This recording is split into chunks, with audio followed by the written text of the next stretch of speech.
How to change your region on Facebook. Hello guys and welcome back to the channel. In today's video, I'm going to show you how you can update your Facebook region or location settings using the Facebook application on iOS or Android. In this tutorial, I'm using an iOS device. However, if you're having Android, you can follow similar steps because the steps are the same on both of the devices. So first of all, you gotta open the Facebook application, and once you're in your Facebook application, you'll be redirected to the home page. So what you gotta do is click on menu at the bottom right. And once you click on menu, you will be redirected to the menu section. So what you gotta do is click on this gear icon at the top right, and then you will be redirected to settings and privacy.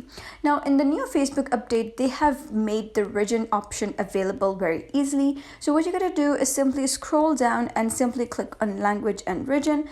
And once you click on language and region, you will be redirected to language and region section. So once you're here, you can change your language and region. There are a couple of options and it is totally dependent on you that for which option you wish to change the language or region. Now another option is that you can go back and simply click on your profile, or you can click on your profile picture and you will be redirected to your profile. So what you gotta do is click on edit profile, and once you're in your edit profile section, you gotta scroll down till you find the option of details. So you can simply click on add or edit over here, and then you gotta scroll down and select add current city, and then you can update your city of the region that you are right now. So that is basically how you can change Facebook region settings. So if you found this guide helpful, give it a thumbs up and don't forget to subscribe for more helpful tutorials. I'll see you in the next video.